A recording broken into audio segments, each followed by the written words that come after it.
자, 이번에 설명해 드릴 방법은요, 전번 강의에서는 SMD 소자를 쉽게 탈거하는 방법 1에 대해 설명을 드렸습니다. 1. 보통 우리가 주로 많이 사용하는 방법들이 하나고요.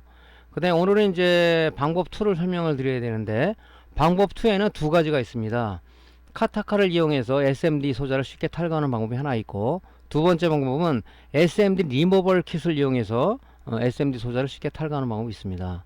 자, 1번 카타카를 이용하는 방법은 우리가 이제 초보자나 아니면 이제 이런 수리를 해보신 분이라도 이 방법을 많이 사용해보지 않은 사람에서 권장을 하지 않는 방법입니다. 왜냐하면 잘못하게 되면은 이 PCB 회로에 있는 이 패턴을 갖다가 이 카타칼날이 끊어먹는 경우가 있어요. 여기 지금 이 QFP 타입으로 되어 있는 이런 그 패턴들은 굉장히 실 패턴입니다. 굉장히 패턴들이 가늘어요. 그 부분이 끊어졌을 때 우리 눈으로는 잘 보이질 않습니다. 그죠? 그랬을 때 붙이더라도 회로가 오픈된 상태다 보니까 회로가 동작을 안 한다. 그죠? 그래서 이제 좀 경험이 많으신 분들은 이 방법을 쓸 수 있어요. 저도 이걸 쓰고 있고. 근데 서두에도 말씀드렸지만은 좀 이것이 불안하다 그러면 이 방법 쓰시면 안 됩니다. 예를 들어서 이 소자, QFP 타입 소자가 손상이 되면 우리가 부품을 구매해서 쓰면 되지만 이 PCB 회로에 있는 이 패턴이 손상되면 결론적으로 이 뭡니까? 이거 PCB 이 기판은 버려야 되죠. 뭐 여러분들 하나 나갔다 해서 짬파선을 이용해서 이게 하는 사람도 있는데, 점퍼선을 이용한다는 자체는, 즉 선이 바깥으로 노출된다는 자체는 결론적으로 노이즈를 탄다. 그죠? 디지털 회로에서 노이즈가 탄다는 얘기는 결론적으로 뭡니까? 그죠? 어떤 소자들이 오동작할 가능성이 있다. 자, 그런 노이즈 때문에 우리가 이 소자들, 뭐 메인보드도 마찬가지고, 뭐 모니터도 마찬가지고, TV도 마찬가지고, 이 소자 VCC와 그라운드에는 엄청나게 많은 칩 콘덴사들이 붙어 있단 말이죠. 그 칩 콘덴사는 뭐냐? 여러 가지 역할 중에서도 바로 노이즈 차폐의 역할을 한다. 그죠? 그래서 많이 그라운드와 VCC 단자에 많이 붙어 있는 게 바로 그 노이즈를 차폐하기 위해서 그럽니다. 우리가 지금 이 소자들 있잖아요. 여기 스위칭 레귤레이터라든가 아니면 LDO 레귤레이터, 입력과 출력 단위는 뭐가 붙었다 그랬죠? 콘덴서가 붙어 있다 그랬죠? 걔가 전기를 안정하는 역할도 하지만 뭡니까? 스위칭 노이즈를 얘가, 그죠? 콘덴서가 필터링 해주는 그런 역할도 해준다, 그런 얘기입니다. 그래서 결론적으로 뭡니까? 패턴이 끊어져서 여러분들이 전파선을 이용해서 한다는 자체는 좀 불안한, 그죠? 불안한 동작을 유발시킬 수가 있다.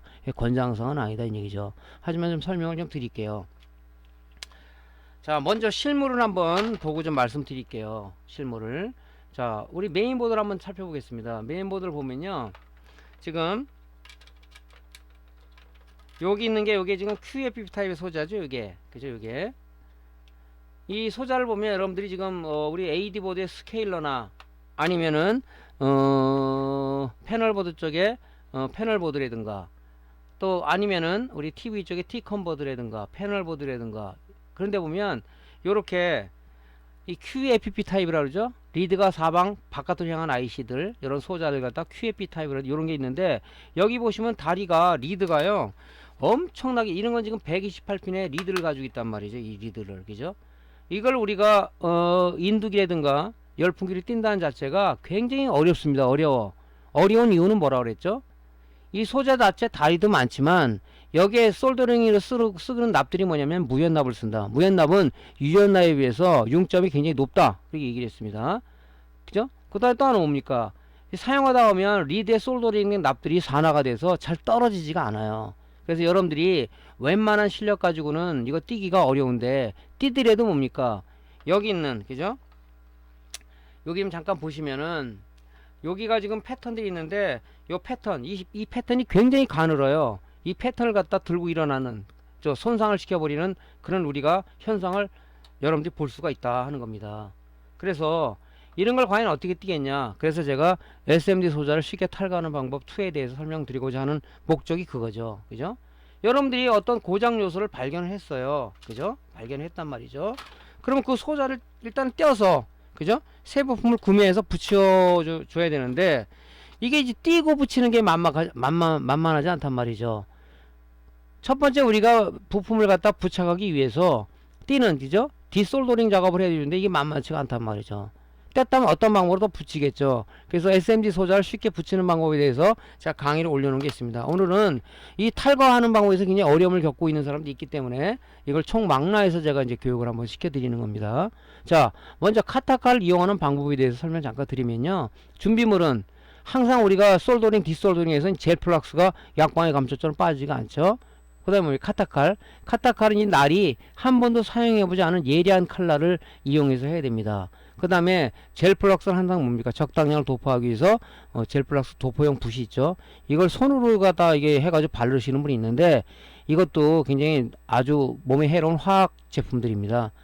우리 피부에 닿았을 때는 안 좋겠죠. 가능한 우리가 손으로 하지 말고요. 도포용 붓으로 하는 것이 우리 건강을 위해서 좋습니다. 그 다음에 뭡니까? 이 산화된 납을 우리가 제거하기 위해서는 솔더윙, 납 흡착심지라는 게 필요한데 우리가 인두기만을 가지고 그죠? 이 제거하기는 너무 힘듭니다. 그래서 이 납 흡착시 구리 재질로 되어 있는데 그런 솔더윙을 가지고 잔납, 산화된 납을 깨끗이 패턴에 있는 걸 제거해야 우리가 새 부품을 소자를 붙였을 때 제대로 솔더링이 되겠죠. 그 다음에 항상 우리가 솔더링하고 나면 잔재가 남는데 그게 플락스 성분입니다.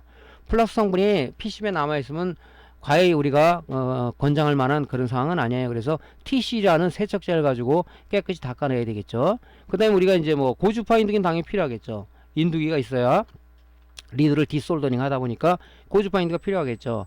제가 세라믹 인두기는 쓰지 말라고 그랬죠. 막대 인두라고는 뭐 인터넷에서 파는 10,000원, 20,000원짜리 이것은 온도 조절이 안 돼요. 그죠? 돌격 앞으로라는 얘기죠. 그러면 이 소자들은 이 어떤 열량을 넘어가면 얘가 파괴가 돼 버려요. 그래서 고주파 인두기는 요게 필요한 열량만큼을 공급하기 때문에 그죠? 소자 손상이 없다는 얘기죠. 그래서 고주파 인두기를 쓰기를 권장을 드리고요. 그다음에 이제 우리가 수리할 뭐 AD 보드라든가 메인 보드라든가 이런 수리하는 이제 제품들이 필요하겠죠.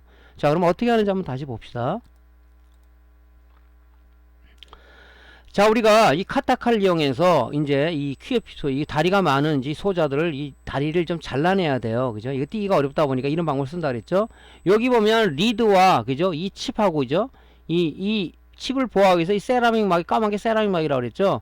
요 경계선 부분을 갖다가 이 예리한 칼날을, 그죠? 이쪽에다 하면 이 패턴 다 끊어지니까 요 경계선 사이 있죠? 경계선. 요 들떠 있습니다. 여기. 요 부분을 힘을 적당히 가한 상황에서 요 리드를 잘라줍니다. 그죠?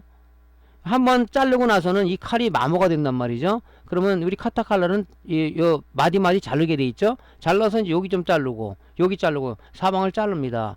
한 번에 안 자르려면 두 번에 이 힘을 많이 가면 이 칼날이 밑으로 들어가서 이 패턴 지금 보이시죠? 이런 거. 요 패턴이 이 끊어져 버려요. 이게 이거 끊어져 버립니다. 이게. 근데 우리 눈에는 잘 안 보이는 경우도 있어요. 워낙 실 패턴이다 보니까. 그래서 조심해야 된다는 얘기죠. 자, 이렇게 해서 이제 카타칼로 이렇게 잘라냅니다. 이렇게 이 부분을. 그럼 이제 리드가 잘라졌으니까 이 바디 부분이 들리겠죠. 이 바디 부분을 조심스럽게, 요게 아직도 붙어 있는 경우도 있을 수가 있어요. 근데 거의 잘라졌기 때문에 드러내면 쏙 끊어져 버리죠. 이게. 그래도 조심을 해야 돼요. 왜냐면 이 패턴들이 무지무지하게 가느다랍니다. 요거는 그래도 남편이에요. 노트북이야 QFP 소자 같은 거는 더 다리 소자가 더 많은 게 있어요. 그런 것들은 이 패턴이 더 가늘겠죠.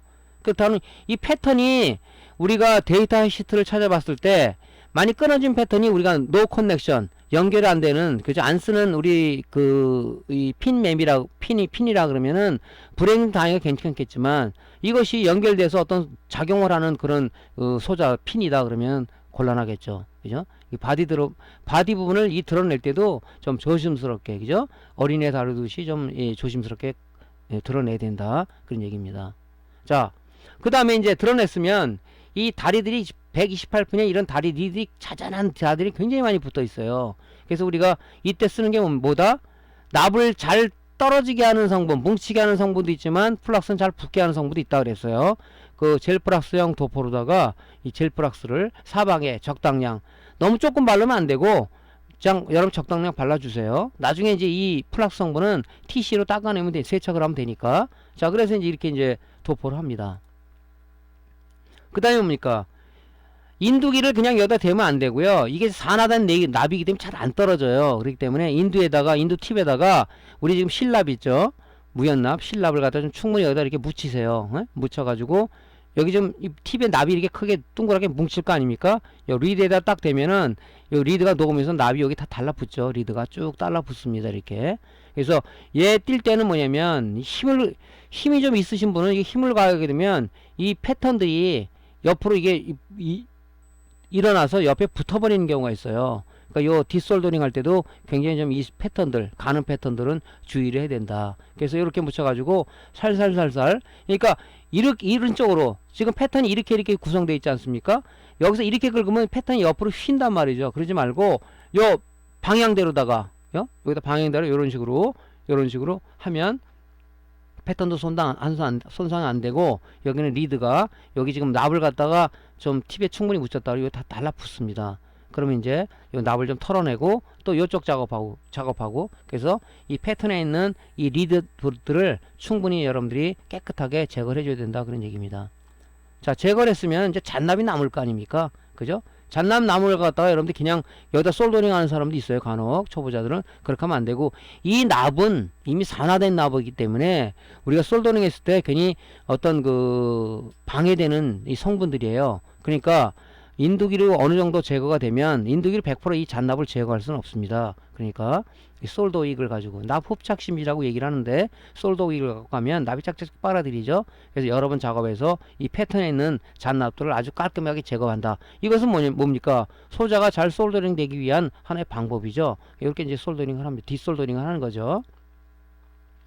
자, 그 다음에 이제 뭡니까? 우리가 젤 플락스를 쓰게 되면은 이 플락스 성분이 남아요. 이 젤 플락스가 타가지고 이 성분들이 아주 지엄에 남습니다. 그러면 걔도 우리가 소자를 붙일 때 방해 요소로 작용이 돼요. 그래서 TC를 세척술에 묻혀가지고 좀 깔끔하게 닦아냅니다. 이렇게. 요게 이제 참 마무리 작업이죠. 자, 이 상태에서 이제 우리가 이제 소자를 붙여야 되겠죠. 자, 보면 깔끔하게 떨어졌죠. 그죠? 그 최종 모습을 보면 요렇게 이 소자들이 떨어지고 깨끗이 떨어졌죠. 요 부분도 좀 남아있죠. 그죠? 제가 이제 이 자료를 만들다 보니까 100% 깔끔하게 하지는 못했습니다. 여러분들 이렇게 하면 안 돼요. 요런 식으로 깔끔하게 이런 식으로 돼야지. 여긴 지금 납이 남아있죠. 납이 남아있으면서 약간 패턴이 옆으로 좀 붙으려고 그러죠. 왜냐면 뒷솔더링 할 때 납을, 이 잔납을 인두기를 제거할 때 요렇게 작업을 했어야 되는데, 인두기를 가지고 이렇게 옆으로 밀어서 이게 패턴이 옆으로 밀린 거예요. 이 실 패턴들은 우리가 이 PCB 회로를 만들 때 우리가 이제 그 라인 공장에 가면, PCB 제조 공장에 가면 이제 동판을 갖다가 여기다가 이제 그 패턴을 떠가지고 여기 있는 패턴을 녹이는 거예요. 녹여서 이 동판들은 뭐냐면 이 강력 접착제로 붙어 있는 거예요. 그 부분만 녹여서 요 회로를 만드는 건데, 여기 지금 접착제로 붙어 있기 때문에 우리가 이제 납으로, 그죠? 인두기를 했을 때 열이 받으면 이게 이 접착제분이 떨어진단 말이죠. 그럼 이렇게 옆으로 붙어버려요. 이러면 안 되겠죠. 그죠? 그러니까 납을 갖다 제거할 때 보통 인두기를 갖다 옆으로 좌에서 우리 이렇게 밀죠. 이런 식으로. 이런 것들은 회로가 약하기 때문에 이 방향, 패턴 방향으로 다 이렇게 이런 식으로 납을 제거해 주면 됩니다. 우리보다 인두기는 칼팁을 쓰죠. 그죠? 칼팁을 이런 방향으로 뭐 뒷솔더리, 우리 솔더 있을 때 마찬가지죠. 여기다 놓고 이런 식으로 이렇게 문질러야 되겠죠. 이런 식으로. 이거는 문제가 아니에요. 노트북 같은 거 할 때는 굉장히 조심해야 돼. 이런 패턴들을. 그죠? 노트북 같은 거는 우리가 정형화된, 규격화가 된 제품이 아니기 때문에 아직 표준화가 안 돼 있죠. 노트북은. 그렇기 때문에 잘못되면 뭡니까? 다시 이 메인보드를 구해야 되는데, 구하는 게, 똑같은 메인보드 구하는 게 쉽지가 않습니다. 그죠? 조심해야 된다는 얘기다. 그런 얘기입니다. 자, 동영상을 볼게요. 자, 카타칼로다가 이렇게 잘라냅니다. 자, 요 경계선 부분을 잘라야 돼요. 어떤 분 밑에 하면 이 패턴이, 이 칼날이 밑으로 들어가요. 요 경계선 부분. 그죠? 요 경계선 부분. 여기 요 칩과 요 리드가 여기 맞닿는 부분 있죠? 그 부분을 잘라야 되는 거예요. 이게 요것도 쉬운 것처럼 보이지만 쉬운 건 사실 아니에요. 이게 저는 이제 칼날을 계속 썼는데 이러면 안 되고, 한번 작업한 다음에 칼날을 좀 앞에 걸 자르세요. 그죠? 이거 마디마디 이렇게 돼 있죠? 잘라가지고 다음 작업하고. 저는 이제 뭐 실습 차원에서, 그죠? 여러분들 자료를 만들다 보니까 이렇게 했는데, 이렇게 하면 안 되고, 요 한 번 쓰고 요 마디를 잘라버리세요. 그 다음에 새 칼날로 자르면 잘 되죠. 그죠? 자, 패턴들이 밑에 심어져 있단 말이죠. 이게 다 완전히 안 잘라진다고. 왜냐면 이 칼을 잡고 이 한 칼날을 갖다가 그냥 계속해서 썼기 때문에 이게 잘 안 잘라지는 거예요. 여러분들은 뭡니까? 한 라인 자르고 한 마디 칼날 한 마디 잘라버리고 또 새 칼날로 여기 하고 그런 식으로 작업하면 이게 잘 잘라집니다. 그죠? 자, 이렇게 해드려도 잘 드러내면 여기 붙어 있는 게 있어요. 그죠? 이렇게 자를 때 좀 여러분들이 조심해서 잘 잘라야 되겠죠. 붙어 있는 건 이게 살짝 흔들면 떨어집니다. 자, 이 바디 부분이 떨어졌죠. 바디 부분이 이렇게, 그죠? 이 밑에는 막 다 패턴도 형성되어 있단 말이에요. 이렇게 붙어 있단 말이에요. 이게 잘못하면 여기 칼날이 밑으로 들어간다. 이게 끊어져 버리죠. 근데 이게 너무 가느다래서 우리 눈에는 잘 보이지가 않아요. 끊어졌는지 안 끊어졌는지. 그 동작을 시켜보면 나오죠. 그죠? 자, 젤 플락스를 좀 충분히 발라주는 게 좋겠죠. 아무래도 이미 산화된 납이기 때문에 잘 안 떨어져요. 이게. 자, 인두개에다가 우리가 이 납을 좀 묻힙니다. 충분히. 자, 옆으로 싹. 이거 밀 때도 이렇게 하면 이 패턴이 이게 붙을 수가 있어요. 이런 쪽으로. 그죠? 요것도 좀 잘못된 방법이에요. 요렇게 해놓고 이렇게 쓸듯이 이쪽 패턴 방향으로 쓸듯이 하면 이 패턴이 옆에 붙는 그런 현상은 발생이 안 되겠죠. 자, 잘 떨어지죠, 이렇게. 그러니까 이런 어떤 분은 여기다 납을 안 묻히고 그냥 하는데, 납을 안 묻히면 이 산화된 납이 떨어지긴 떨어져요. 근데 인두기 열이 너무 오래 가기 때문에 패턴이 일어날 수가 있다. 그죠? 그러니까 항상 새 납을, 실납을 준비했다가 인두팁에 묻혀가지고 작업을 하는 게 좋다는 얘기입니다. 자, 이렇게 이쪽 방향으로 밀었죠? 그럼 깔끔하게 떨어져요. 그렇죠. 이런 방향으로. 여러분들 작업할 때는 이런 방향으로 하면 안 되고, 요런 방향, 패턴 방향으로, 요렇게, 인두팁을 이용해서 하면 됩니다. 자, 잔담이 남아있으니까 요것도 이렇게 긁으면 패턴이 붙을 수가 있어요. 이 패턴 방향으로 이렇게 해주시는 게 좋습니다. 이런 것들은. 뭐, 이 패턴이 굵으면 관계없는데, 이런 얇은 패턴들은 이렇게 하면 이게 옆으로 붙는단 말이죠. 이 힘을 안 가면 되는데, 힘이 장애적 가해지는 경우도 있어요. 그 패턴이 옆으로 붙어버린단 말이죠. 그죠? 이런 식으로 하지 말고, 이렇게 이 패턴 방향으로다가 하시는 게 좋죠. 자, 어느 정도 제거됐으면 더 깔끔하게 제거를 해야 돼요. 왜냐면 이 산화된 납을 완전하게 제거하는 게 좋습니다. 그죠? 그러니까 우리 납 흡착기 심지 쓸 때, 솔더 익스 때 주의점 뭐냐면, 인두기를 잡은 쪽에 좀 힘을 좀 어느 정도 빼고, 너무 힘을 가하면 안 돼요. 이 패턴이 이렇게 지금 옆에 폈죠? 이 밀다 보니까 요런 현상이 나온단 말이죠. 그죠? 요런 현상이. 이 패턴이 밀렸잖아요, 지금. 이 밀리면은 붙일 때, 물론 지금 완전히 붙여 있는 상황은 아니지만, 불안하죠. 그러니까, 이 방향으로 디솔더닝 해라 하는 게 그거예요. 자, 이런 사례를 지금 보여드린 겁니다. 옆에 지금, 이게 접착제로 붙어 있다고 그랬잖아요. 요게 이쪽으로 밀면, 이 패턴이 옆으로 살짝 밀린단 말이죠, 이렇게. 이렇게 하면 안 돼요. 자, 이제 이게 세척까지 했죠. 요런 것을 만약에 했다면 이제 인두기에다가 좀 교정을 해서 붙이는 게 좋습니다. 그죠? 여러분들은 이제 내가 이렇게 해야 된다는 자료를 만들다 보니까 급하게 촬영을 하다 보니까 이런 현상이 생겨요. 여러분들이 그렇게 또 오해할 수 있는데, 이건 여러분들한테 이게 자료를 만들다 보니까 제가 이런 실수로 벌이는 겁니다. 그러니까 여러분들 실제할 때 이런 실수를 벌이면 안 됩니다. 그죠? 이 패턴이 만약에 이런 현상이 생길 수가 있는데 이런 것들을 루페로 해가지고 인두기로다가 좀 이 패턴을 교정해가지고 그렇게 붙여야 되겠죠. 자, 이게 이제 카타카를 이용해서 여러분들이 QFP 소자, 리드가 많은 소자를 떼어내는 방법입니다. 그러니까 조금 전에 말씀드렸지만은 여러 번 작업을 해보지 않으시는 분이나 아니면은 초보자한테는 권장해보고 싶은 상황은 아닌데, 초보자나 지금 뭐 수리를 지금 어느 정도 하신 분들한테 권장해 줄 수 있는 방법은 뭐냐면은 미리 연습을 해야 돼요. 요 지금 소자들 타입으로 되어 있는 게 뭐냐면, 우리 지금 데스크탑 PC에 보면 랜카드들 많죠. 랜카드, 그죠? PCI 랜카드 꽂는 거 별도로 이렇게 불량 나서 여러분들 매장에 보면 한 4-5개는 있어요. 그죠? 그걸 가지고 이때 좀 연습을 해 보십시오. 왜냐면 실제 이걸 갖고 하다 이 패턴 되면 이 AD 보드도 똑같은 제품을 구하기 힘들어요. 그럼 뭡니까? 요 위치만 맞다로 구해서 우리가 개조를 해야 되겠죠? 여기 들어가는, 그죠?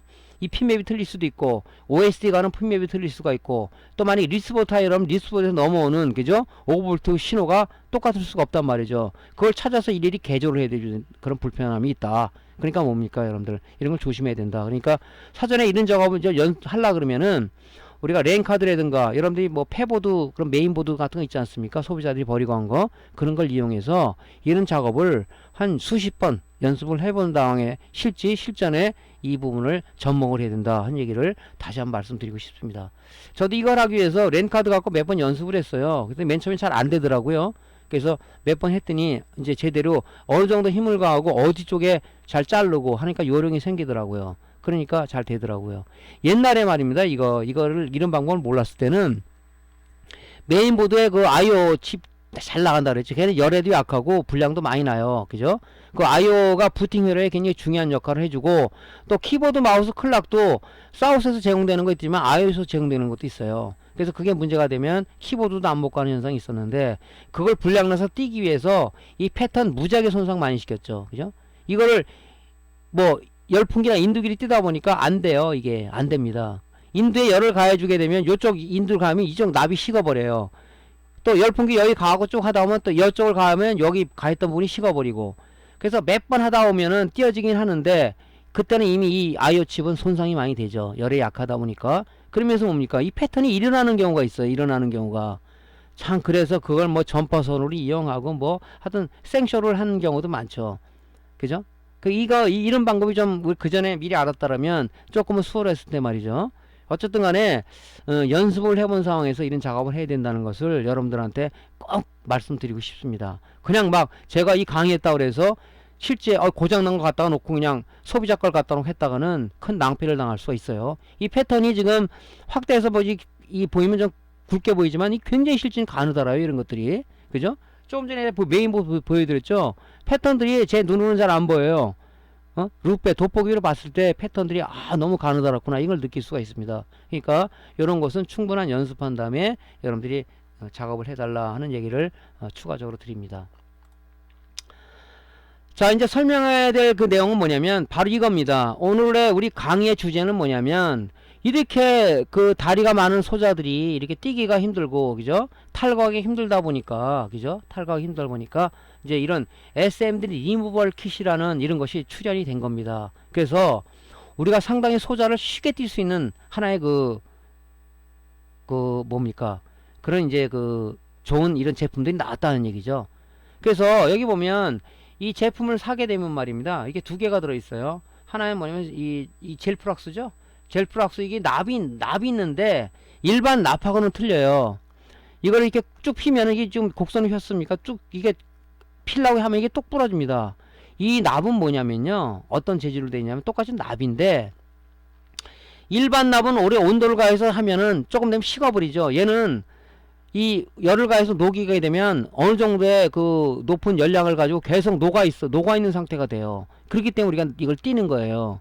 우리 지금 SMD 칩에 지금 여러분들이 띄기 위해서 지금 SMD 칩 QFP 타입에 다리가 이렇게 쭉 나와 있다 그랬죠. 이렇게 나와 있다 그랬어요. 이걸 띄기 위해서 우리가 젤 플락스를 발라 가지고 여기다가 솔더링 한단 말이죠. 일반 납, 우리 무연납 가지고. 또 여기 이렇게 하다 보면 여기 이미 납을 솔더링 하다 보면 여기 있는 게 이미 굳어 있단 말이죠. 또 여긴 녹였어. 여기 하려면 또 여기 납이 굳어 있단 말이죠. 그러니까 열풍기를 사방으로 이렇게 시계 방향이나 시계 반대로 돌려서 이렇게 떼는데 굉장히 좀 힘들죠. 근데 얘는 여기 여기를 가해서 빨리빨리 작업하게 되면, 얘는 작업할 때까지 얘가 여기 열량을 가해서 얘가 지금 녹아있는 상황, 그죠? 열이 계속 가있는 상태가 되는 거예요. 이렇게. 이 납은 뭡니까? 일반 납하고 좀 틀려요. 그죠? 리무벌 킷에 들어있는 납은, 얘는 녹이면 계속 온도를 어느 정도 유지하고 있어요. 계속 녹아서 그 온도를 200도 200도 이렇게 유지하고 있단 말이죠. 이런 식으로. 그래서 그때 싹 드러내는 거죠. 그러니까 초보자분들은 상당히 띄기가 좋겠죠. 이런 것들은. 그죠? 그래서 이 납을 좀 보면요, 납이 좀 일반 납하고 좀 틀려요. 자, 실제 한번 보면요, 납이 이렇게 돼 있죠.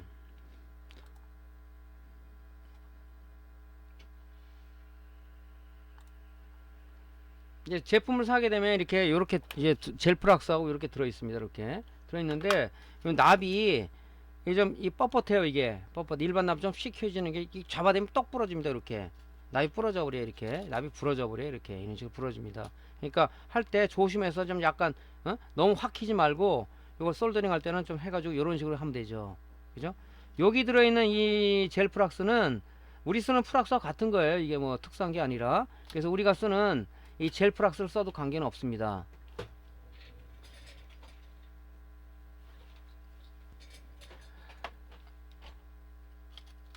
자, 여러분들 뭐 요런 젤 프락스는 다 갖고 있죠. 이거 요런 젤 프락스 요거 써도 돼요. 그죠? 왜냐 이게 더 좋을 거예요. 그죠? 근데 이제 뭐 제품에 포함돼서 온 것들은 그냥 쓰는 게 낫겠죠. 그래서 이제 요런 식으로 이제 젤 프락스를 써도 관계없다. 지금 여기 여러분들 앞에 이제 그 보면 조금 전에 보여드린 거 보면 뭐 그거라고 볼 수가 있는데 요걸 꼭 안 써도 돼요. 요거를. 그죠? 뭐 이게 쓰다 보면 이제 소진이 되면 이제 우리가 쓰는 젤 프락스를 써도 되겠죠. 자, 이제 먼저 어떤 작업을 하냐면요. 자, 우리가 그 SMD 리무얼 킷에 대한 납땜을 하기 전에 항상 우리가 머릿속에 뭡니까? 이 젤 플락스를 먼저 돋보여야 되는 것을 잊으시면 안 되겠죠? 뭐 이걸 안 하더라도 다른 거 땜할 때도 마찬가지고 디솔더링 할 때 마찬가지고 젤 플락스를 먼저 하는 게 좋다. 왜냐면 이 납이 산화가 됐기 때문에 납이 잘 안 떨어진다. 그죠? 젤 플락스는 뭡니까? 납을 잘 붙게 하는 성분도 있지만은 잘 뭉치게 떨어지게 하는 성분도 있다 그랬죠? 자, 여기다 이제 사방에다 이렇게 적당량을 도포를 합니다. 이렇게. 도포를 한 다음에 이제 뭡니까? SM 리드 사방에다가 지금 그 SMD 리무얼 킷에 되는 그 납, 이거 일반 납이 아니에요. 일반 납 쓰면 똑같죠? 얘는 뭡니까? 온도를 갖다 계속 유지해주는 그 역할을 한다 그랬죠? 자, 여기다가 재빠르게 좀, 가능한 좀 빠르게, 얘도 어느 정도 식잖아요. 그죠? 그러니까 사방에다 납을 이렇게 딱 이렇게 도포를 해줍니다. 그죠? 그 납을. 그 다음에 이 납을 딱 도포해가지고 바로 뛰면 그냥 바로 떨어져 버려요. 왜냐면 여기 쪽에 있는 이 SMD 리무얼 킷에 들어있는 납은 이 온도를 계속 유지하는 그 역할을 해주는, 그때 어떤 성분으로 되어 있는지 정확히 모르겠는데요. 그 때문에 바로 이 버큐펜을 들어올리면 바로 떨어집니다. 이렇게. 그럼 뭡니까? 패턴 손상 없이. 그죠?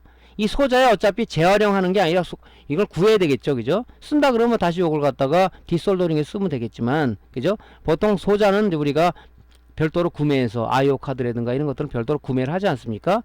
이미 떴다면 얘는 고장 난 거겠죠. 그렇기 때문에 우리가 이 소자를 교체하는 거 아니겠습니까? 자, 그러니까 뭐 재활용 한다 그러면 요 붙어있는 납을 갖다가, 그죠? 다시 젤 플러스 도포했고 인두기로 하면 납이 써서 분리가 되죠. 또 여러분들 그 뭡니까? 솔더 휠 가지고 분리하면 되겠죠. 그리고 또 재활용해도 되겠죠. 네, 어쨌든 간에 뭐 여러분들이 쓰던 안 쓰던 간에 중요한 건 얘를 탈거하는 게 지금 중요한 거 아니겠습니까? 자, 들어 올렸어요. 이렇게 하면 이제 떨어지는 거죠. 그럼 이제 항상 잔납이 붙어 있죠. 이 잔납은 산화된 납이라고 그랬죠. 자, 솔더 윅을 가지고 잔납을 제거를 해줍니다.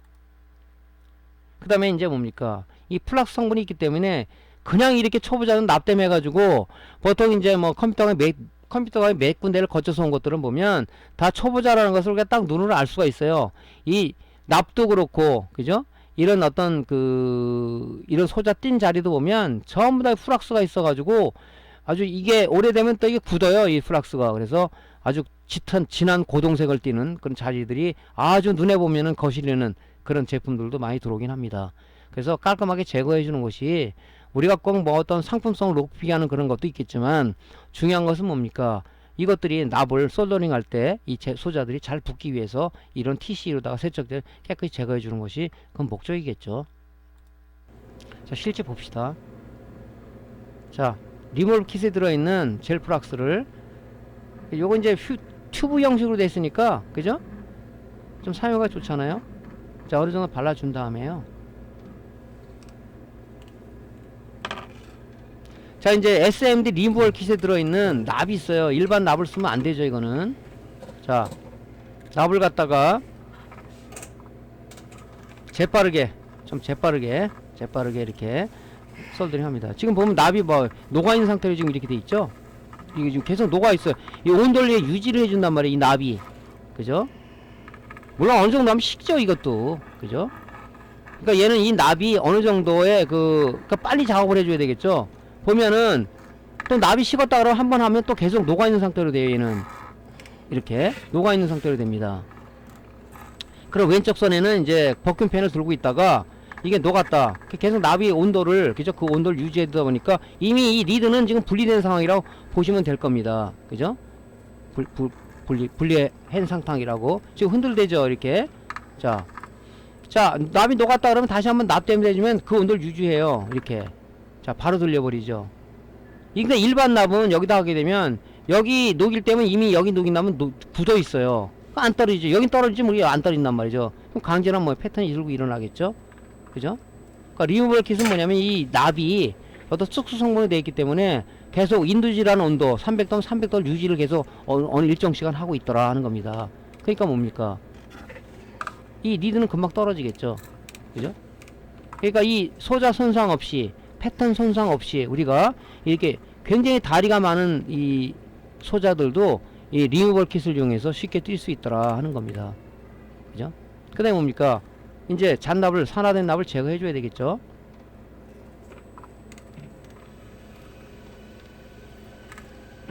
참 이게 무슨 성분으로 해서 이 온도를 유지하고 있는지 저도 궁금해요. 그죠?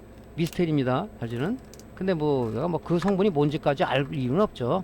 내가 뭐 이게 제조하는 사람 아니기 때문에. 아, 그런 게 있다 그러면 우리가 편하게 쓰면 되는 거지. 야, 쟤는 무슨 성분을 만들었을까? 거기까지 뭐 한다 그러면 머리 아파서 우리 세상 못 살아갑니다. 그죠? 그러니까 요런 게 있다. 자, 이제 이렇게 했으면은 여러분들 할 땐 제대로 다 잔납을 제거해야 돼요. 저는 자료를 만들다 보니까 이렇게 했지만은 여러분들 제대로 해야 됩니다. 대충 하면 안 되겠죠. 이런 식으로 이제 세척까지가 여기 마지막 공정이죠. 자, 제대로 이제 쪘죠. 이거 만약에 리무벌 킷이 아니고 우리가 인두기라든가 열풍기를 하게 되면 이거 못 뛰어요. 못 뜁니다. 여러분들 스트레스 받아 나자빠집니다. 이건 진짜. 근데 이런 리무벌 킷을 하게 되면 이렇게 잘 떨어진다 하는 이런 참 좋은 아둔 우리한테 좋은 이 자재들이 나온 거죠. 그죠? 자, 요거는 지금 국내에서는 좀 가격이 비싸요. 뭐 가격까지는 제가 말씀드리기 뭐하지만은 알리라는 직구로 해야 되는데 알리에서도 이 제품 왔고요. 이베이 쪽에 들어가면 이 제품이 있습니다. SM들이 리무벌 킷 하면 나올 거예요. 그래서 거기서 좀 최저가를 해가지고 저도 그냥 그 이베이에서 하나 지금 구매를 한 거죠. 이거를 내가 이제 뭐 이거를 쓰려고 하는 목적도 있지만은 여러분들한테 실제 보여줘야 되잖아요. 자료를 대충 만들기는 어렵고 보여주기 위해서 제가 직접 직구를 했습니다. 그래서 그 전에 한번 내가 이걸 자료를 만들려다가 이 제품이 없어서 저도 직구를 해서 여러분들한테 이제 보여드리면서 작업을 한번 해드린 거죠. 자, 이렇게 해서 그쪽에서 국내에서는 좀 비싸요. 이게 지금 한 4만원에서 5만원 정도 할 겁니다. 이게 비싸더라고요, 의외로. 그러니까 꼭 필요할 때만 써야 되겠죠. 꼭 필요할 때만. 여러분들 저 뭐야 디펙 타입 FE 뛰면서 이걸 쓴다는 것은 조금 그렇잖아요. 디펙 타입 빨리 뛰는 거 방법 알렸으니까 그 방법을 하고, 요렇게 다리가 많은 소자에서 워낙 가격이 이 제품 값이 비싸다 보니까 여러분들이 이제 이런 걸 낭비하면 안 되겠죠. 자, 이제 우리가 또 중요한 게 또 뭐냐면요, 여러분들 이 뭐 QF 타입 이런 소자도 분량이 많이 나지만 요런 좀 BJ 타입, 이 BJ 타입이 어떤 형식이라고 말씀드렸지, 이것도 분량이 나는 경우도 있어요. 그죠? 이게 납니다. 특히 노트북 같은 경우는 딱 전원을 누를지 전원 다 동작이 되는 것 같은데 뭐 하드 LED도 깜빡깜빡 되는데 화면이 안 나와. 화면이 검게. 그죠? 흑화 현상을 유발한다. 그건 대부분이 뭡니까? 이 노트북은 표준화가 안 돼 있어요. 메이커마다 틀리기 때문에 회로가 다 틀리고 이 기판이 공통이 아니기 때문에 이 GPU 그래픽 카드가 이 메인보드에 붙어 있습니다. 이 칩셋처럼. 그러니까 이 그래픽 카드 GPU 쪽에 붙어 있단 말이죠. 이 GPU가 붙어 있어요. 얘가 지금 뭡니까? 이 디바이스 분량들은 그렇게 많지는 않습니다. 거의 뭡니까? 이 볼랍이 회로하고 떨어지거나 아니면 칩셋하고 떨어진 상황에서 회로가 오픈된 상황에서 오픈됐기 때문에 동작이 안 돼서 연산을 못하니까 화면에 우리가 출력을 못하는 거죠. 이런 그 칩셋 분량이 많아요. 그죠? 근데 이거 분량 나면 어떡합니까? 보통 초보자들은 어떻게 해요? 젤 프락스를 여기다 주입을 하고, 그죠?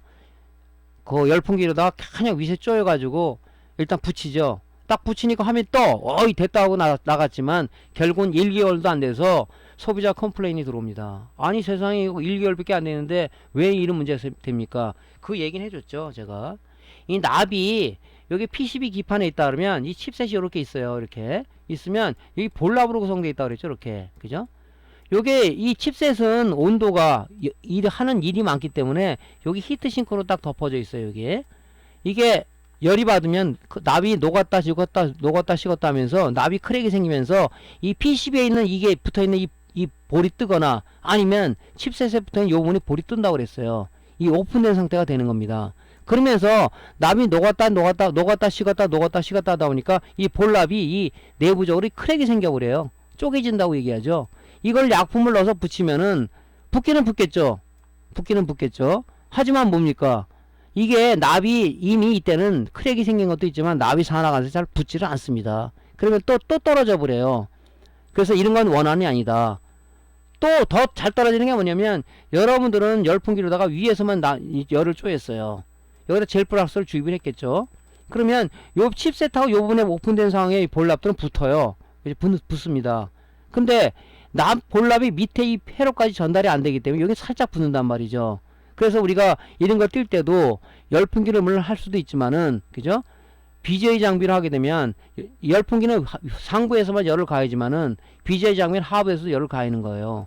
PCB 열을 가하다 보니까 여기 납도 여기 녹아서 여기 붙고, 여기서 위에서 상부에서도 히터에 열을 가하니까 여기도 붙고, 그래서 납이 요렇게 있다면 요 칩셋 부분하고 PCB 부분이 정확하게 붙는 거죠. 그래서 BJ 리역 장비를 해드려도 얘는 뭐 열풍기라면 뭐 1개월 간다 그러면 BJ 장비는 6개월 이상은 가요. 하지만 결론적으로 뭐냐? 또 떨어진다는 얘기입니다. 왜? 이 납은 이미 산화된 납, 죽은 납이에요. 그러면서 크랙까지 생겼단 말이죠. 그럼 이게 제대로 유지가 되겠습니까? 100%또 떨어지죠. 100% 리콜이 들어옵니다. 리콜. 그죠? 안 되죠. 그래서 오늘은 이걸 붙이는 방법이 아니라, 자, 내가 이거를 하기 위해서 이걸 띄워야 되는데, 얘 역시도 뭐냐면 이 지금 회로 자체에 패턴이 돼 있단 말이죠. 패턴이. 이 패턴이 돼 있어요. 이렇게 쭉이 돼 있습니다. 잘못하면 이 패턴도 들고 일어난단 말이죠. 이걸 떼어가지고 여러분들이 뭐 칩셋을 구해다가 붙이든 아니면은 이 띈 칩을 갖다가 재생해서 리볼링해서 쓰거든, 그 방법 이전에 먼저 얘를 떼어야 되잖아요. 그죠? BJ 그러면 이 탈거 작업은 어떻게 하느냐, 그 방법에 대해 설명드리기 위해서 여러분들 하는 겁니다. 그죠?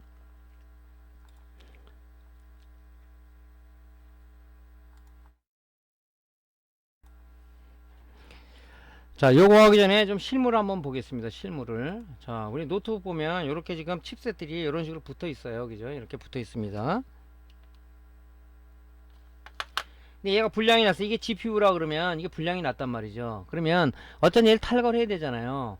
이 잘못 탈거하면 얘를 띄게 되면 어떻게 되냐면 이렇게 회로들이 이 볼랍으로 구성이 되어 있어요. 회로가 이렇게. 그죠? 이렇게 구성이 되어 있습니다. 또 여기도 보면 이렇게 요 부분이 다 볼랍이 붙어 있는 거예요. 그죠? 이렇게 볼랍이 붙어 있단 말이죠. 그죠? 얘가 녹았다 식었다 하면서 크랙이 생기면서 뜬다 그랬죠, 얘가. 그러면 이 붙어 있는 납을 제거를 하려 그러면은 이 여러분들 굉장히 어려워요, 이게. 이게 띄면서 여기 있는 패턴들을 또 끊어 먹을 수가 있단 말이죠, 이게. 그래서 이 패턴들이 하나가 나갔다, 여기가. 그럼 여러분들이 이 데이터 시트 찾아오면은 요거는 어느 역할을 한다는 게 나와 있는데, 이게 NC로 되어 있는 게 있어요. No connection. 그죠? 그러면 그 핀은 안 쓰는 거니까 나가더라도 관계가 없죠. 근데 이 패턴이 끊어지면 방법이 없어요. 이거 버려야 돼요. 그죠? 이걸 이을 수 있는 방법이 없어요. 그죠? 그러니까 굉장히 이 고난도 기술을 가지고 해야 된다. 그죠? 이 뜰 때도 뭡니까? 그 열풍이나 인두기처럼 그렇게 뜨는 게 아니라 이 제품마다 이게 이제 뭐 딱 A사 제품이다, L사 제품이다, 뭐 아니면 뭐 여러 가지 뭐 H사 제품이다, 아니면 D사 제품이다, 여러 가지 있으면은 얘가 이 PCB 재질도 틀린단 말이죠. 이게 틀려요. 그럼 얘는 몇 도의 온도를 가야 된다는 여러분들 스스로가 온도 프로파일을 결정해야 된다. 그러니까 이걸 뭡니까? 한 번 작업해서는 안 되죠. 이런 제품 여러 가지 하면은 이 제품은 몇 도에서 작업을 한다는 것을 여러분들 스스로가 이제 온도 프로파일을 만들 수가 있죠. L사의 A 모델은 몇 도, 뭐 B사의 뭐 A 다시 모델은 몇 도, 이런 식으로 여러분이 프로파일 만들어서 데이터베이스를 구축해야 되는 거죠. 그죠? 그래서 그 온도에서 작업을 안 해주면은 지금 이 칩셋이 있지만은 열을 많이 가서 이게 잘못됐다면 이 칩이 위에가 풀빵처럼 뽁뽁뽁 올라와요. 그건 버려야죠. 칩이 죽은 거죠. 우리 어느 때 많이 옵니까? 립스보드 우리가 그 PWM 띄기 위해서 열풍열을 가다보면 풀빵처럼 뽁뽁뽁 올라오죠. 열을 많이 가해서.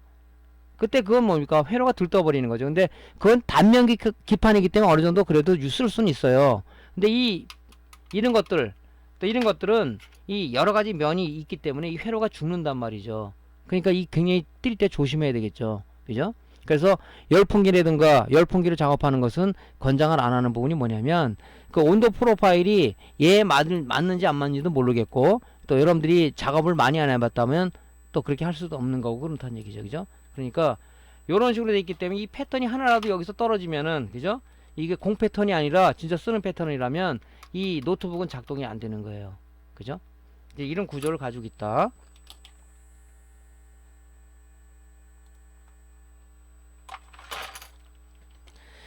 그래서 이런 BJ 타입의 이런 제품들은요, 수리하기가 참 힘들어요. 어떻게 보면. 또 성질이 차분하지 않고 급한 사람들은 이 작업 못합니다. 사실은 굉장히 진짜 인내를 요하는 작업이고, 내가 전에도 얘기했지만 이 BJ 수리는 수리의 끝판왕이라고 얘기한 게 그런 부분입니다. 많은 기술도 요구하고 온도 프로파일도 스스로 많이 구축해야 되고, 그죠? 여러분들 이 강의 듣는 순간에 아유 머리 아파 저런 작업을 못하러 할 수 있지만은, 우리가 이제 뭐 회로를 뭐 설계를 하고 시제품을 만들고 그런 사람은 어차피 이 작업을 해야 됩니다. 또 내가 이거를 갖고 뭐 취미로 하던 업으로 하던, 그죠? 이런 게 하면 들어와서 해야 되는데, 이런 거를 이제 여러분들이 하지 않으면 뭐 할 수 있는 방법은 없잖아요. 그죠? 자, 그래서 이 작업을 간단히 예를 들자면, 자, 이 칩이 불량이 났어요. 근데 보통 칩셋이나 이런 것들은 이 디바이스 불량은 거의 없습니다. BG 타입은 그런 게 많아요. 근데 보통 보면 이제 볼랍들이 그 칩셋에서 뜨거나 아니면 회로에서 PC 패턴에서 뜨거나는 오픈 상태가 되는 그런 것이 많습니다. 그럴 때는 뭡니까? 리히팅 작업은 하지 말라고 그랬죠. 여기다 해가지고 그냥 열만 가해서 붙이는 것은 오래 못 간다. 1개월 내지 6개월 사이에 재콜이 들어온다. 그럴 때 뭡니까? 이 칩을 떼어가지고, 그죠? 이 칩을 떼어가지고 이 여기 붙어있는 솔더볼을 다 제거한 다음에 새로운 솔더볼을 붙여서 다시 부착하는 BGA 리역 작업을 하는 것이 권장사항이다. 그렇게 말씀드렸습니다. 자, 그럼 이걸 뛸라 그러면은 이 붙이는 것도 중요하지만 이 띄는 게 굉장히 중요하거든요. 왜 중요합니까? 잘못한 패턴이 손상되거나 칩셋이 손상되기 때문에 우리가 띄는 게 중요하다. 그죠? 뛸 때는 어떻게 해야 됩니까? 보통 초보자는 액상프락스를 넣는데, 액상프락스는 젤프락스에서 성능이 좀 떨어져요. 젤프락스를 이 사방, 칩셋 사방에다가 젤프락스 도포형 붓으로 충분히 여기다 좀 붙이면 칠합니다. 이게. 예? 여기다가 젤프락스 도포형 붓으로 충분히 여기 사방에다가 묻혀요. 그죠? 묻힌 다음에 이 젤프락스는 젤 타입이기 때문에 이 겉에만 이렇게 돼 있지 안으로 스며들지 않지 않습니까? 그래서 열풍기를 갖고 여기 지금 위에 상부, 하부, 좌우에다가 열을 골고루 가해서 이 젤프락스가 이 칩셋 사이에 스며들 수 있도록. 스며든다는 얘기는 뭡니까? 볼과 볼 사이에 젤프락스가 묻는다는 얘기죠. 이런 식으로 해서 이거 좀 흐를 수 있도록, 스며들 수 있도록 여러분들이 여기 작업 한번 하고, 또 여기 한번 작업하고, 여기 한번 작업하고, 여기 작업해서 사방에서 작업을 해가지고 젤프락스가 좀 골고루 스며들 수 있도록 천천히 작업을 합니다. 그때 이 바람세기는 강하게 하게 되면 뭡니까? 여기는 이런 붙어있는 SMD 칩이 날아갈 수 있으니까 이때 에어세기는 너무 높게, 그죠? 하지 말고 여러분들이 뭐 한 20 정도 맞춘 다음에 열을 가해서 이 젤프락스를 액상 상태로 만들어줘서 이 칩셋에 스며들게 하는 작업이 중요하다 하는 겁니다. 자, 이렇게 해서 스며들었어요. 그럼 이제 뭡니까? 얘를 뛸라고도 이 제품의 이 온도 프로파일, 참 머리 아픈 겁니다. 이게 온도 프로파일을 끄집어 올려내서, 그죠? BJ 장비를 가동한 다음에 이제 얘를 띄어야 되겠죠. 자, 이게 이제 그 해당 제품에 대한 온도 프로파일이죠. 올려놓은 다음에 이제 온도 프로파일 열고 이제 가동을 해야 되겠죠.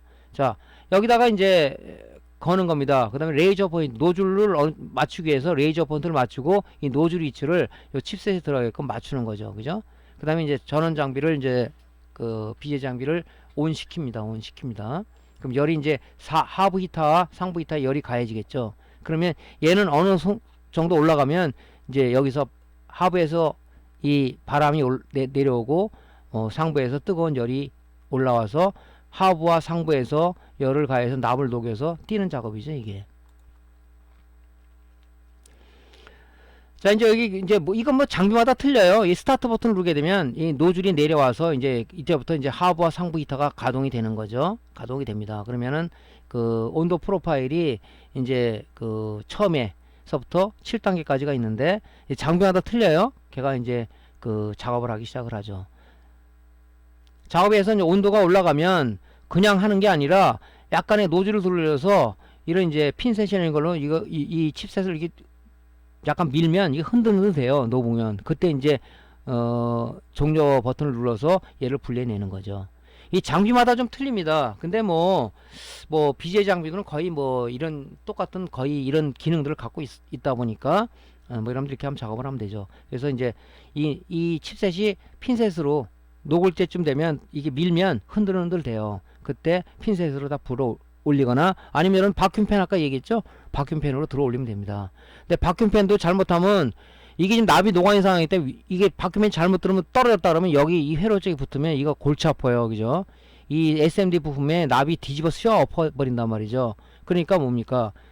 이 핀셋으로 이런 거 들어 올리는 게 좋겠죠. 왜냐면 바큐팬을 좀 좋은 거 쓰게 되면 괜찮은데 쓰다 보면 이 흡입이 약해서 밑으로 떨어지는 경우가 있어요. 이것도 조심을 해야 됩니다. 자, 칩셋이 이제 분리가 됐죠. 자, 여기하고 여기하고 분리가 됐어요. 이 GPU 칩셋을 떼어낸 겁니다. 그죠? 분리냈으면 이제 뭡니까? 디솔더링 작업을 해야 되겠죠. 이 산화된 납이에요. 산화된 납. 자, 분리를 했어요. 뛸 때도 조심해야 되지만 우리가 이 잔납을 제거할 때도 잘못한 이 패턴들이 손상될 수 있습니다. 그래서 그 작업을 해야 돼요. 자, 먼저 칩셋 분리 작업하는 거. 자, 젤 플락스를 사방에다가 충분히 좀 이게 묻혀줍니다.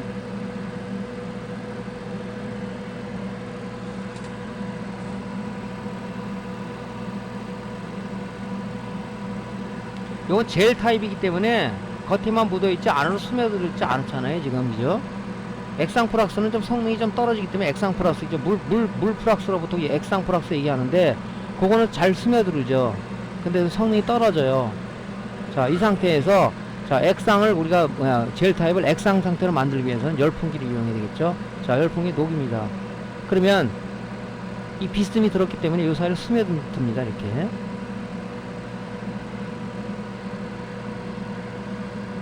예, 이렇게 해서 여러분들이 판단을 해요. 이게 스며들어갔다. 충분히.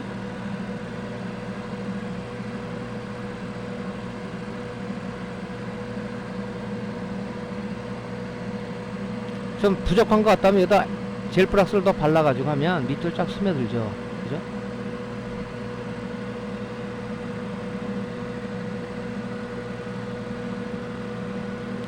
젤 플락스는 뭐냐, 납을 잘 뭉치게 하는 성분도 있다고 그랬죠? 그죠? 이 납이 산화가 됐기 때문에 잘 안 떨어져요. 그래서 젤 플락스를 좀 이렇게 주입을 시켜가지고 뛰면 납이 좀 잘 뭉치기 때문에 산화된 납이 잘 떨어지겠죠. 그죠? 자, 이런 식으로 해서 충분하게 젤 플락스를 좀 액상화 시키고, 근데 BJ 장비에 걸어가지고 여기에 이 제품에 맞는 온도 프로파일 띄워서 작업을 하는 거죠.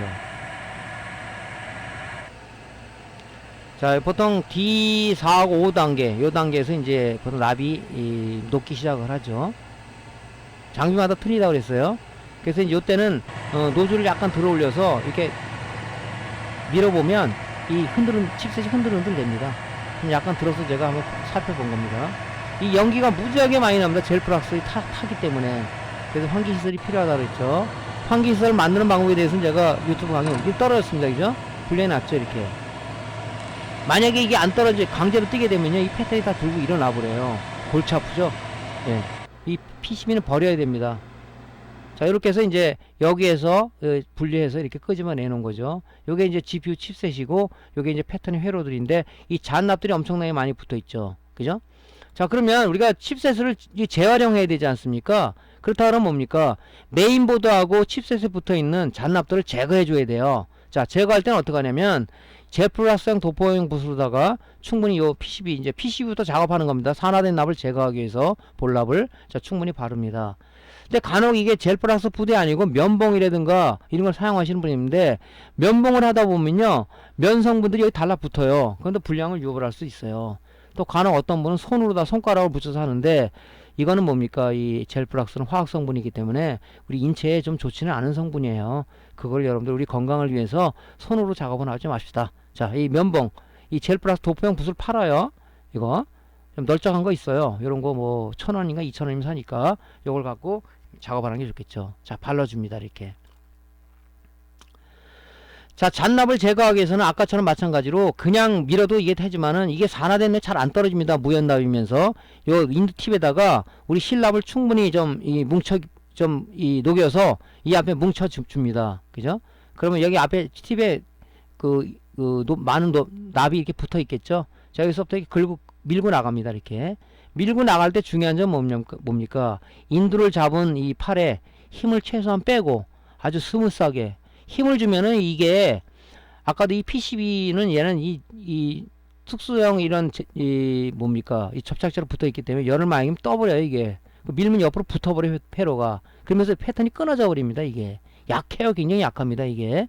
자, 그래서 힘을 빼고 살살살 문질러줘요. 옆으로 이렇게 지그재그로, 그죠? 지그재그로 밀어주면 납이 이 팁에 다 따라 붙겠죠. 젤프락스 성분이기 때문에 납이 뭉쳐서 따라 붙는단 말이죠. 그러면 인두 팁을 갖다가 붙은 납을 딴 데다 좀 제거를 하고 또 작업을 하고 몇 번 작업을 하는 거죠. 자, 잔납 1차 제거를 이렇게 해줍니다.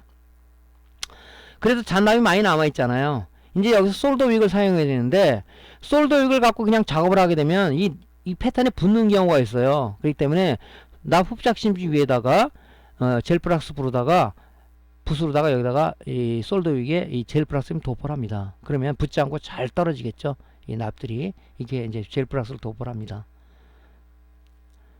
자, 힘을 빼고 지그재그로 밀어주죠. 그러면 납 흡착심지에 납이 아주 잘 붙죠. 그죠? 납이 잘 여기 흡착이 됩니다. 자, 이걸 한 번에 하면 안 되겠죠. 여러 번 해줘야 됩니다.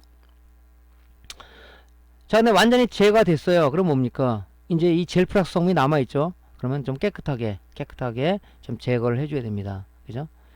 그래서 여러분들이 이제 보통 보면 이 TC를 갖다가 보통 보면 이제 정량 토출기에서 하는데 좀 불편하죠. 그래서 인터넷 보면 이렇게 이런 고무병이 있어요. 고무병 크지 않습니다. 고무병에 담아가지고 이 주사기 바늘이 앞에 빼쳐간 게 아니라 이 고무병은 앞에 이게 뭉툭하게 돼 있어요. 이 패턴 손상이 안 되겠죠. 이렇게 되면 이 압력을 눌러서 토출하게 되면 참 편하죠. 이런 거 쓸 때는 요런 이제 고무 형태 고무병으로 돼 있는 요런 용기를 사서 보통 이게 뭐 5개 단위로 파는데 뭐 4,000원인가 얼마 비싸지 않은 것 같습니다. 저도 몇 개를 가지고 있어요. 그래서 여기다 젤프락스도 담고 액상프락스도 담고 TC도 담고 뭐 필요한 용액을 담아서 제가 쓰고 있는데 다 쓰고 나서 이제 마개가 있습니다. 마개를 담아내지 증발이 안 되겠죠. 얘는 증발 성분이니까 그래서 잘 닦아줍니다. 그래서 이제 패턴을 이제 완성을 하는 거죠. 자, 젤프락스를 이제 발라줍니다. 이렇게 좀 충분히 발라주세요. 충분히. 자, 인두팁에 납을 녹입니다. 자, 밉니다. 지그재그로. 자, 납이 잘 따라 올라오죠. 자, 힘을 빼라 그랬습니다. 힘을 주면 이 패턴이 들고 일어나 버려요. 이게. 그럼 여러분들 뭡니까? 골치 아프죠. 이 패턴을 어떻게 우리가 재생할 수 있는 방법은 없어요. 자, 이렇게 잘 하다 보면 이렇게 뭉치죠. 자, 뭉친 납을 이제 딴 데 좀 옮겨야 되겠죠. 그죠? 잘못하면 여기 떨어지면 이거 골치 아프죠. 또 이것도. 그러니까 여기 방법은 뭐냐면 요 부분에다가 여기다가 여러분들 그 알루미늄 호일 있죠. 호일 그 위에다가, 그죠? 접착식으로 되어 있는 거 있어요. 호일 여기다 놓고 이쪽에다 옮기면은 여기는 문제가 없겠죠. 그죠? 저 같은 경우는 이제 그렇게 해야 되는데 이 자료를 만들다 보니까 이렇게 하는 거예요. 여러분들은 요령은 여기다가 알루미늄 호일을 이렇게 감싸요. 여기다가 그 위에다가 이거 밀어서 이렇게 하면 그 알루미늄 호일로 올라가겠죠. 그죠? 자, 마지막으로 이제 그 잔납을 납 흡착심지에 솔더 위에 붙여갖고 해야 되는데 좀 더 효과적인 방법은 요 솔더 위에다가 젤프락스를 도포해서 하면 좀 이 패턴에 붙지 않고 잘 우리가 작업을 할 수 있다. 이것도 신속하게 작업을 해줘야 되는데 여기서 갈 거는 뭐다? 어깨에 힘을 좀 빼고 아주 힘을 푸른 상황에서 해야지 이 패턴이 손상이 안 된다. 이 패턴들이 굉장히 또 얇아요. 이게, 그죠? 잘못하면 이게 붙어서 일부러 납니다. 이게. 그러니까 조심하셔야 되겠죠. 자, 연기가 무지하게 많이 나와요.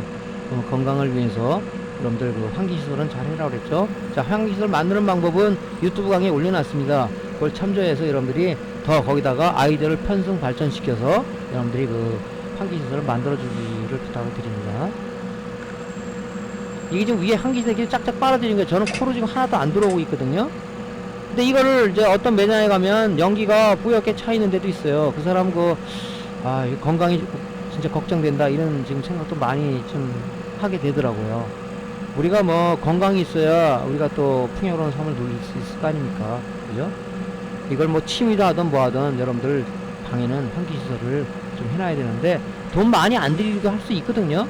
그 방법을 제가 이제 제 유튜브 강에 올려놨어요. 그걸 좀 참조하셔서 환기시설은 꼭 작업 전에 꼭 여러분 점검해서 만들어 놓으시기 바랍니다.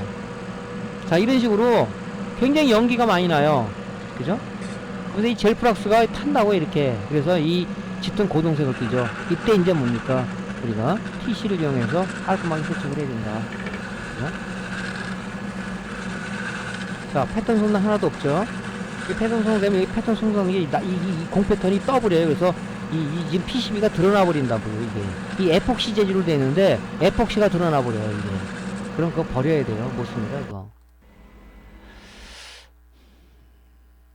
자, 이제 뗐으니까, 그죠? 여기 이제 칩셋도 이거 재생을 해야 돼. 리볼링에 재생할 거 아닙니까? 마찬가지로 여기도 마찬가지입니다. 그죠? 여기도 이제 재생을 하기 위해서 이 산화된 납을 떼야 되겠죠. 그죠? 자, 젤프락스를 바르고요. 그 다음에 이제 이 칩셋 패드에 붙어 있는 이 죽은 산화된 납을 원활하게 제거하기 위해서 우리 인두팁에다가 실납을 다 충분히 녹여서 얘를 잘 뭉치게 하기 위해서 잘 우리가 이탈을 시키기 위해서 이 작업을 합니다. 자, 그래서 이제 다 됐다 그러면 뭡니까? 잔납을 이제 완벽하게 제거하기 위해서 솔더 윅을 써야 되는데 솔더 윅에다 원하는 작업을 위해서는 이 솔더 윅에다가 젤프락스를 좀 도포해서 인두기 작업을 하게 되면 좀 더 효과를 작업을 할 수 있다 하는 얘기를 말씀드렸습니다. 자, 관건은 뭐? 자, 인두기를 잡은 팔에 힘을 좀 최소한 더 빼고 스무스하게 밀고 나가게 되면 요 납 흡착심지에 잘 뭡니까? 달라붙는다 그랬죠? 그렇게 작업을 합니다. 그 다음에 마지막에 세척은 꼭 필수라 했죠? 이 젤프락스 성분이 있으면 안 되니까 TC로 깨끗이 세척을 해줍니다. 자, 완료가 됐으면 자, 요 부분하고 요 부분 깨끗하게 아주 깔끔하게 제거됐죠? 그죠? 그럼 이제 요걸 리볼링해서 붙이는 작업은 이제 여러분들 유튜브 강의에 올려놨으니까 그걸 참조를 하시면 될 것 같습니다. 자, 실제 한번 봅시다. 이것도 뭐 그래요. 젤프락스도 구형 붓으로 젤프락스를 좀 충분히 발라주세요. 충분히 골고루. 이 손으로 하지 마세요. 손으로 하시는 분이 의외로 많더라고요. 손가락에 묻혀서. 자, 납을 좀 충분히 인두뒤에 묻힌 다음에요. 자, 부드럽게 팔에 힘을 빼고 지그재그로 왔다 갔다 하면 납이 이렇게 뭉칩니다. 이렇게. 그죠? 그래서 이거 칩셋은 이 리볼링 지휘가 있어요. 이게 비싸지 않습니다. 여기다 걸고 작업하면 참 작업성이 좋죠. 이걸 개인 녹화하면 밀려서 작업 못해요. 여기다 납을 밑에 떨어뜨려도 되니까 이런 식으로 납을 분리해야 됩니다. 요것도 여러분들이 지금 못쓰는 그래픽카드 있죠? 그거 가지고 일단은 BGA 리옥 장비는 비싸니까 열풍기 가지고 이 작업을 한번 해보세요. 떼어가지고 이것도 작업을 많이 해봐야 돼요. 그죠? 자, 솔더 위에 젤프락스 묻힌 다음에 힘을 빼고, 그죠? 나머지 잔납들을 깔끔하게 제거를 해줍니다.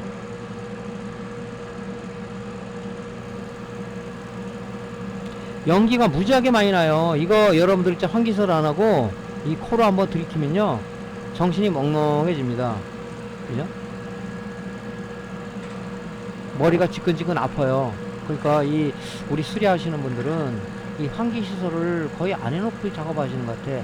환기 시설 해드려도 바깥으로 빼야 되는데 공기가 안에 내부 매장에서 돌고 있어요. 바깥으로 안 빼다 보니까 그건 환기 시설이 아니죠. 그죠? 우리 지금 고깃집 가면은 그죠? 바깥으로 그 냄새를 안 빼면 안에 남아있으면 그 고깃집 가겠습니까? 안 가잖아요.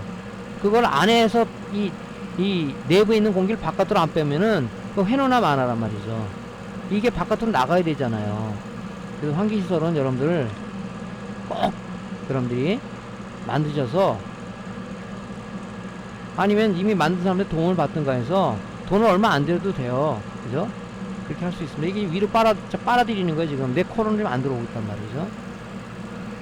자, 이런 식으로 해서 여기는 납을 좀 잘 제거해야 돼. 얘는 리볼링을 해야 되기 때문에 셋 솔더볼을 여기다 안착을 해서 작업을 하기 때문에 여기 지금 패드에 이 패드가 지금 이 덜 제거하면 이 위에 패드가 이 굴곡이 져서 이렇게 올라와 있어요. 그러면 아무래도 리볼링 작업할 때 안 좋죠. 그러니까 여기 있는 납들을 가장 깔끔하게 솔더윙으로 여러 번 작업해서 제거를 해줘야 된다. 자, 그 다음에 이제 뭡니까? 젤 프락스를 완전히 제거하기 위해서 TC로 세척을 해줘야 되겠죠. 네, 깔끔하게.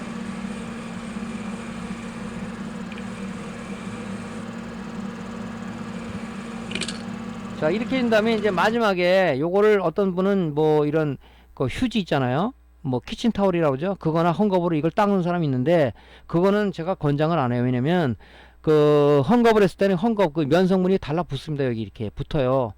눈에는 안 보이지만 루페는 붙어 있다고요. 또 휴지 같은 거 하면 휴지 그 성분들이 여기 붙어 있어요. 그러면 리볼링 할 때 불량을 초래할 수 있기 때문에 가능한 TC로다가 그냥 TC로 깨끗이 여러 번 세척해 주는 것이 좋다고 저는 생각을 합니다. 그죠? 뭐 사람마다 좀 차이는 있겠지만 이렇게 이제 마지막 세척 작업을 해서 이제 여러분들이 이제 리볼링해서 붙이면 되겠죠. 자, 오늘은 전자소자 BJ 타입까지 우리가 붙이는 게 아니라 제일 중요한 이제 띄는 작업인데 탈거를 어떻게 쉽게 할 수 있을 것이냐 하는 것을 총망라해서 여러분들한테 강의를 해드렸습니다. 자, 이 강의 내용을 참조로 해서 여러분들이 중요한 게 막바로 소비자한테 들어온 제품을 먼저 터치를 하는 것이 아니고 고장난 어떤 그런 제품들을 갖고 많은 연습을 해줘야 여러분들이 수달이 될 수 있다. 우리 들어가서 뭐 일을 배울 때 바로 일을 시킵니까?